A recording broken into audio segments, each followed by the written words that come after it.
Imagina que tenemos dos conjuntos iguales con tres elementos. Vamos a intentar relacionar con una flecha cada elemento del primer conjunto con un único elemento del segundo conjunto. Obviamente hay varias formas de hacer esto. Aquí te muestro dos posibles arreglos. Ahora agreguemos una condición más y pidamos que todas las flechas terminen en puntos distintos. Es decir, a ningún punto del segundo conjunto le puede llegar más de una flecha. Con esta nueva condición, mi primera representación sería incorrecta, porque el primer elemento está relacionado dos veces, pero la segunda representación cumpliría perfectamente ambas condiciones. Vamos ahora a complicar más el problema y pedir que además de cumplir las dos condiciones anteriores, hay que cumplir que en nuestra representación debemos dejar siempre a un punto del segundo conjunto sin pareja, es decir, algún punto del conjunto de la derecha debe quedar sin flecha. Esto ya no es tan sencillo, de hecho parece imposible. Como los conjuntos son iguales, si de cada elemento del primer conjunto sale una flecha, entonces siempre voy a tener tres flechas distintas, y como cada una de ellas debe caer en un punto diferente, siempre voy a necesitar tres puntos distintos del segundo conjunto para aterrizar todas las flechas. Parece que es imposible cumplir las tres condiciones al mismo tiempo. Y da igual si el conjunto tiene 3 o más elementos. Si nuestro conjunto tiene n elementos, siempre tendré n flechas que caerán en n puntos distintos y nunca me quedará ningún punto sin pareja. La pregunta es si esto sucede siempre. Es decir, quiero saber si existe algún conjunto en el que pueda cumplir las tres condiciones al mismo tiempo. Y la respuesta es que sí, pero para que esto pase, nuestro conjunto debe tener muchos pero que muchos elementos. Y de eso vamos a hablar en este video. Hola a todos, bienvenidos a MathBestia. El día de hoy vamos a observar un hecho fascinante de las matemáticas, y para entenderlo, vamos a resolver pasito a pasito el siguiente problema.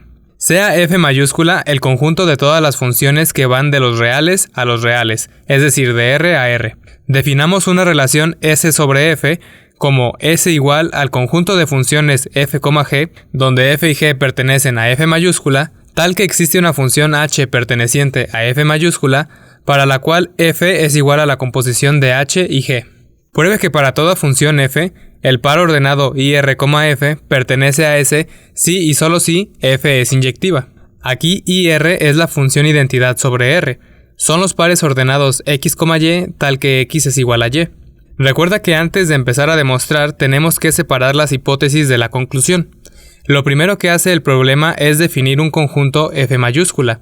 Aunque esto no representa ninguna propiedad, vamos a escribir la definición de f en las hipótesis para recordarla. Después el teorema define otro conjunto, al conjunto S. Esta definición también la escribiremos en las hipótesis para recordarla. En un momento hablaremos más sobre qué significa este conjunto. Y por último, el teorema nos dice que probemos que para toda f perteneciente a f mayúscula, el par ordenado ir, f pertenece a S si y solo si f es inyectiva.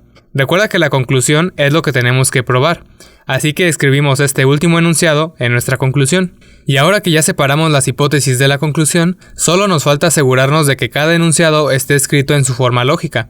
Puedes ver que a nosotros nos falta poner a nuestra conclusión en forma lógica, así que vamos a usar los símbolos lógicos para reescribirla.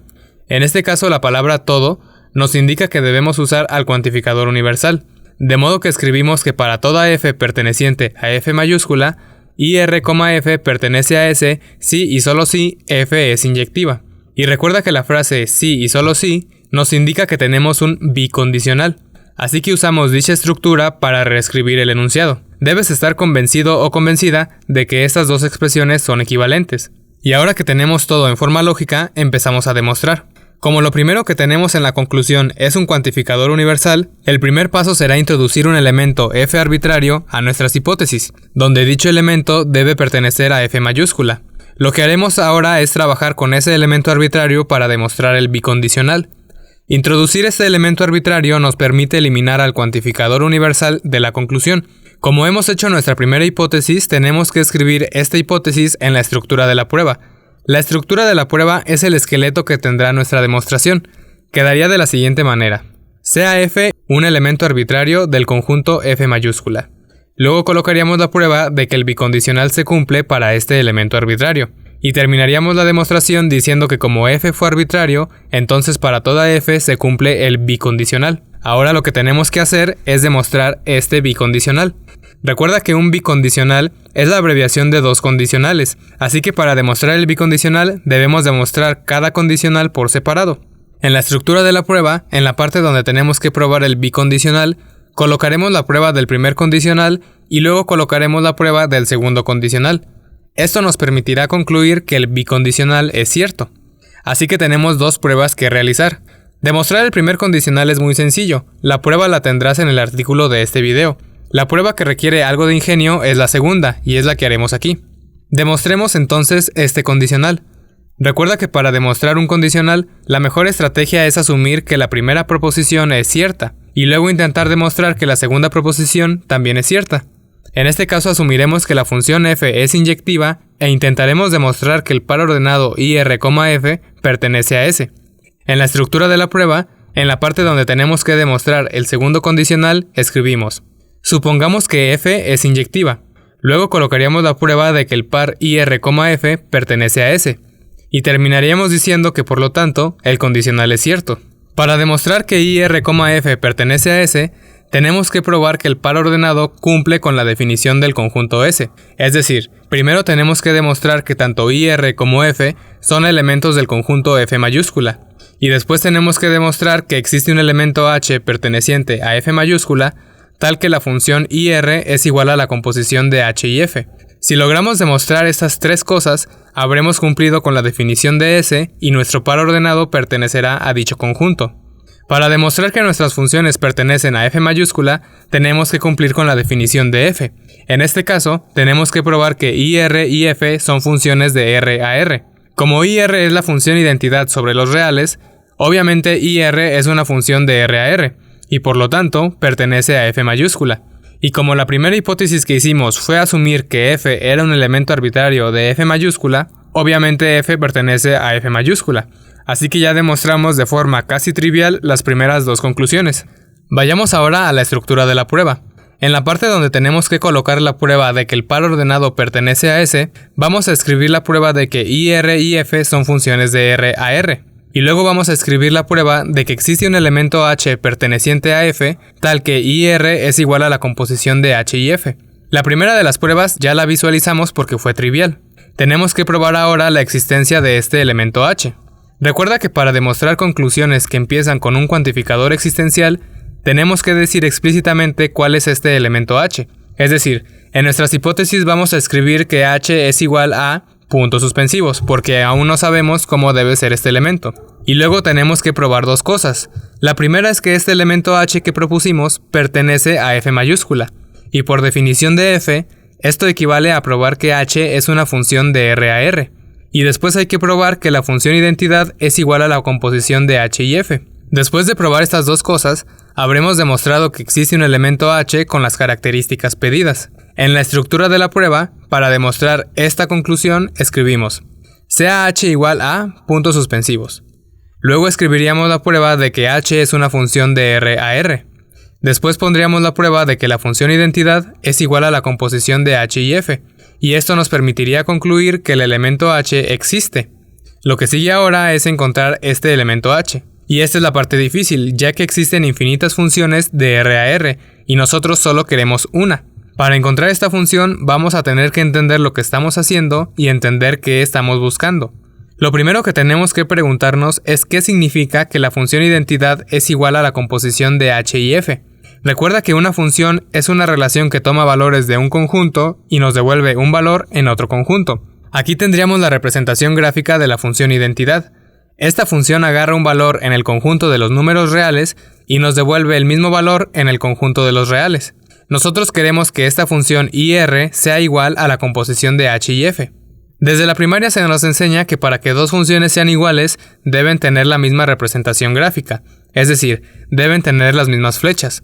Si logramos hacer que la composición de h y f sean las líneas moradas, entonces las funciones serán iguales y habremos probado el teorema. Así que este será nuestro objetivo: construir la función h para que su composición con f sea la función identidad. Nuestras hipótesis nos dicen que f es una función de R a R arbitraria y que además es inyectiva. El que f sea inyectiva, por definición de función inyectiva, significa que no existen elementos x1 y x2 en los reales, tal que f de x1 sea igual a f de x2 cuando x1 es distinto de x2. Representemos esto de forma gráfica para entenderlo. Dibujemos una función f arbitraria que agarre valores de los reales y nos devuelva otro valor en los reales. Como R tiene infinitos elementos, obviamente no puedo representar gráficamente todas las flechas, así que solo dibujaré 4 elementos arbitrarios de R. El que f sea inyectiva lo único que quiere decir es que a los elementos del segundo conjunto nunca les llegará más de una flecha. Si tuviéramos un punto al que le llegan 2 flechas, f ya no sería inyectiva. Como f es inyectiva, sabemos que a ningún punto del conjunto de la derecha, aunque no lo veamos aquí, le llega más de una flecha. Vamos a representar ahora a la composición de H y F. Para esto vamos a agregar otro conjunto R y dibujar una relación H arbitraria. Por definición de composición, la composición de H y F serán aquellas flechas que comienzan en un punto del primer conjunto y que terminan en un punto del tercer conjunto, tal que puedo ir de un punto a otro gracias a una flecha de F y una flecha de H. Es decir, la composición de H y F serán aquellos puntos que comparten un punto en común en el segundo conjunto gracias a las funciones F y H. Aquí las líneas moradas representan a la composición de H y F. Nosotros queremos que las líneas moradas sean iguales a las líneas azules para que las funciones sean iguales, de modo que vamos a modificar la relación H para que se ajuste a lo que queremos. Por ejemplo, para el punto x1, vemos que la función f me lleva del punto x1 al punto f de x1. De modo que la función h, cuando tome el valor f de x1, me debe llevar de regreso al punto x1. Y así la composición de h y f me llevará del punto x1 al punto x1. Fíjate cómo también puedo representar a la función identidad usando al primer y al tercer conjunto. Ya conseguimos que en el primer punto las líneas sean iguales. Con esto ya tenemos la primera flecha de h. En el punto x2, la función f me lleva de x2 a un punto f de x2. Así que mi función h debe llevarme de f de x2 a x2, para que la composición de h y f me lleve de x2 a x2. Puedes ver cómo en cada punto del segundo conjunto, la función h debe llevarme de f de x a x. Otra forma de representar a h usando solamente dos conjuntos sería esta, ya que h siempre debe llevarme de f de x a x. Aquí podemos ver claramente que nuestra función h debe ser igual a la inversa de f. Si h es igual a f inversa, entonces para cada valor x que tome la composición de h y f, obtendré el mismo valor x. Así que ya está, ya sabemos que h o f es igual a ir. Solo nos falta asegurarnos de que h es realmente una función, porque recuerda que la inversa de una función no necesariamente es una función. Para probar que h es una función, tenemos que cumplir con la definición de función, la cual dice lo siguiente. Sea f un subconjunto de A cruz B.